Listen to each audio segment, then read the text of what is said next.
रामभाऊ अला काय शोलेतल्या जयवीर सारखं मी तुझ्यावर प्रेम केलं आणि तो वीरचा डायरेक्ट गब्बर झाला. पण मला पण ठाकोर म्हणतात. ठाकोर हात नाही फाशी का फांदा आहे. पायाच पडायला होतो कुत्र्या. मला वांग्यासाठी त्या गौरवणीचं बोलणं बसवलं रे. बाळ्याने लागलेली आगीच ती स्वप्नात आलतो. हा मग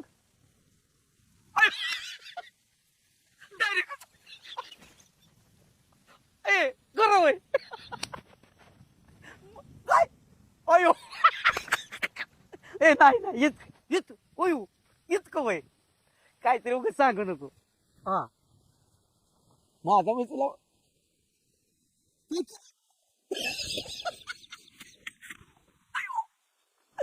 हा हा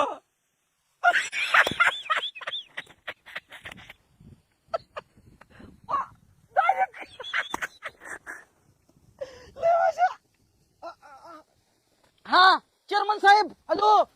ती उसाला तोड कवा कवा यायची या? हो हो उसाला आमच्या ही तुरुंब आल्यात. चाल ठेवतो. ए मला बोलायचं चेअरमन सर फोन द्या इकडं. ते इकडं आण. हे काय झालंय चेअरमन साहेबांना आता फोन झाला माझा. येतो म्हणजे आता 4-5 दिवसातच. हॅलो काय रे श्वेता बाळा. अच्छा बर कधी ते या 2-3 दिवसांनी या आराम करा. बर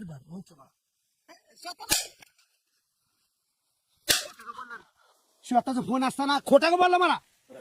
खोटं नाही बोललो भाऊ. मला वाटते का ना क्रॉस लाईन लागली असन. अशी जी झापड क्रॉस आणीन ना फिरतच घालवीन तुला. खोटा बोलतो काय रे. नालाय का लक्ष नाही तुझं. आतापर्यंत ऊस जायला पाहिजे होता. वांग्याचा प्लॉट यायला पाहिजे होता. वांगी असती तर आतापर्यंत मला वांगी खायला मिळाली असती. वांगे कशाला वांग्याला दर आहे का? 20 रुपये किलो चाललंय वांग. ती सरपंच बाई मला चिडवत होती. वांगी नक्की भाऊजी कॅरेट भर नक्की. अरे म्हणलं काय आम्ही काय भिकार आहे वय. माग लागली होती वांगी न्या. ए म्हणलं मी कोणाच्यात मी वांगी खात नसतो. मी वांगी खाईन माझ्या घरची खाईन. वांगी खाईन तर शशाच्या आईच्या हातची खाईन.